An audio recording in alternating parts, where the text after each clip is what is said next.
Welcome back to Ease and Flow Soul.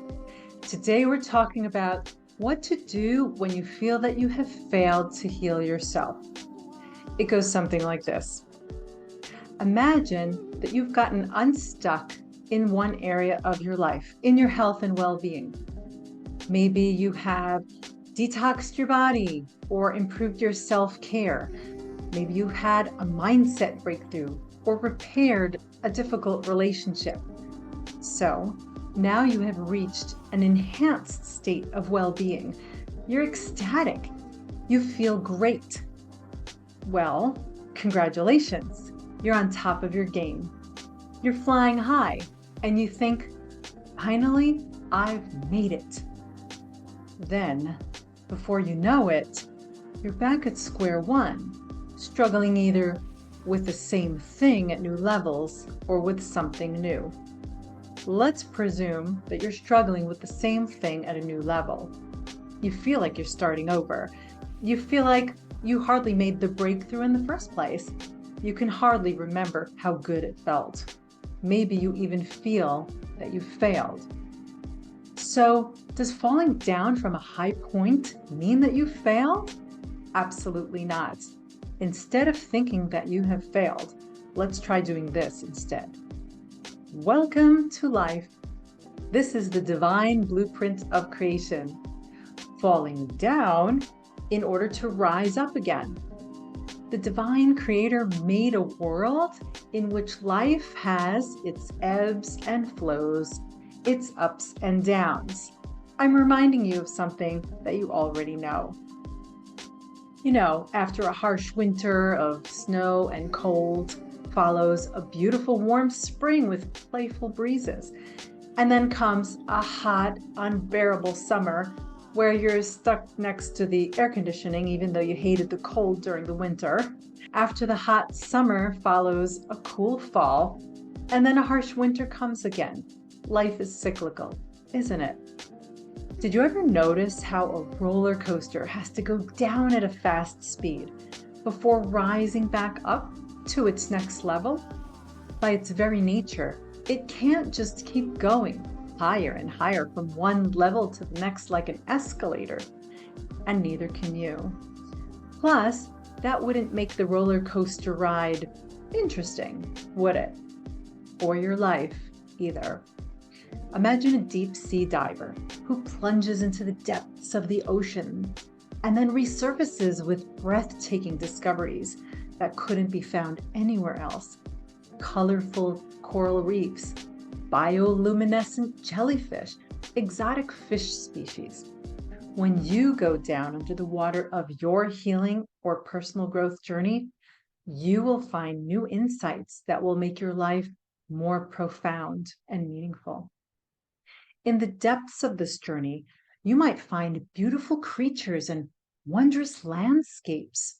And you know something, you might even find a boat or two of your shipwrecked past where you'll need to scavenge, dig out, and release the ghosts and skeletons so that you can heal them, go beyond, and get to your next level again. Have you ever heard the phrase, win or learn? Those heights that you reach are your wins, and that's fantastic. Those are the accomplishments that we're here to achieve. And after you reach that peak, it's just like in the game of chutes and ladders, when it's time to descend once again. And so you find yourself back at square one. It's no mistake. It's time to learn something new about yourself. So, what gems will you unearth by going back under into the depths of your human experience? Those are the precious learnings that only you can find and that are divinely orchestrated for you on your soul's journey. So losing momentum in your health, wellness, and personal growth, and even backtracking, may not feel fun, exciting, and interesting, and may feel pretty darn bad. But it is a necessary part of life, and it's the key to keep getting to your next level. And now, I'll tell you a secret. I painted a picture that's not exactly 100% accurate. It's not that you actually go up and down. That's what it feels like through your perspective. But what's actually happening is that when you reach the top of one level, you have actually arrived to the bottom of that level. So you really did move forward and you didn't go backward. You went up, you didn't go down. But it feels that way because you are at the bottom of that next level. So imagine investing time and effort into improving a relationship with someone that you care about, perhaps through therapy or self-reflection. You develop healthier communication patterns and you're able to resolve conflicts. But as you enter this new phase in your relationship, you now encounter unfamiliar challenges which require you to continue growing and adapting. So how can you create ease and flow into this process of highs and lows? For one thing, when you've hit a new low, be sure to send yourself unconditional love and self-compassion. Wait it out and know that healing takes time. Get help and support. Hire a trusted practitioner to help you, and trust that you will soon be back on track, getting to your next level of health and well-being. When you explore the depths of your being, like that deep sea diver discovering a vibrant coral reef, you will reveal the kaleidoscope of your inner self, unraveling the brilliant colors within you so that you can ignite a path to your personal growth and self-discovery. This is a common pattern in my own life. I still have to remind myself that the new challenges are meant to make me stronger the next time around. And when I send myself self-compassion and love, instead of being judgmental and hard on myself, it makes the transition easier. If you haven't watched episode 1 of this series, where I talk about my spontaneous recovery from multiple sclerosis, then I encourage you to watch that. For now, I'll just say that I remember how much energy that I had after my recovery. It was so amazing that I could heal through faith alone. I felt so alive and rejuvenated. I felt ready to have another child. And in order to stay in shape, I went hiking uphill every day, went to yoga classes, and kept busy with my 3 kids. Now, I had heard that giving birth could cause a relapse of MS. I was well aware of the risks, and I was willing to take them. I figured if I healed once, I could do it again, right? Well, a month after I gave birth, I had a relapse. Once again, I had the symptoms: heavy fatigue, brain fog, memory loss, weakness, stuttering. I blamed myself for not being more careful.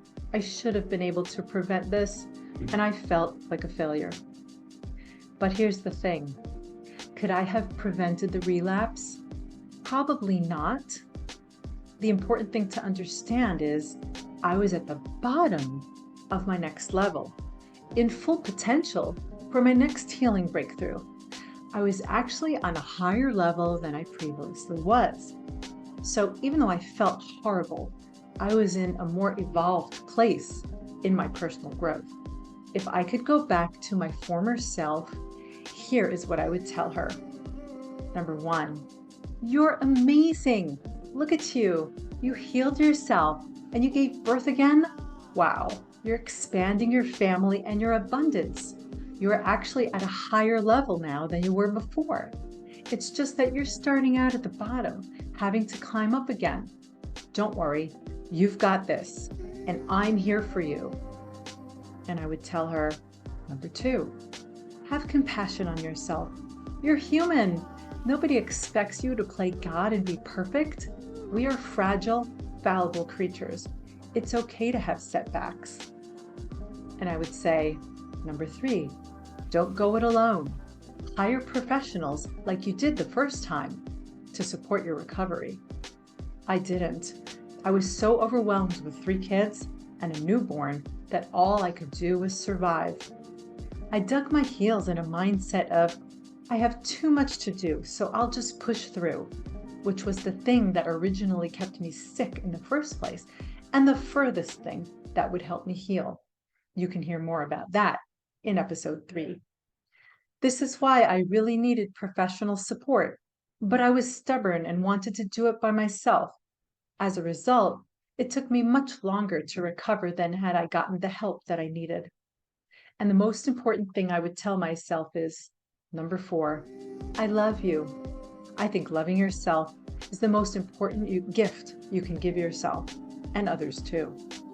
So if you're in a place where you feel that you have gone down a level, whether in your physical condition or in your personal growth or relationships, I want to encourage you. Don't despair. It's meant to be this way, all in divine timing. And understand that you are here for a reason, to learn powerful lessons that will support you to get to your next healing breakthrough. Remember that you're amazing, so have compassion on yourself. Get the help you need and deserve, and most of all, love yourself. And if it feels right, reach out to me at easeandflowsoul.com. So wishing you much love, many blessings, and remember to connect to your Ease and Flow soul.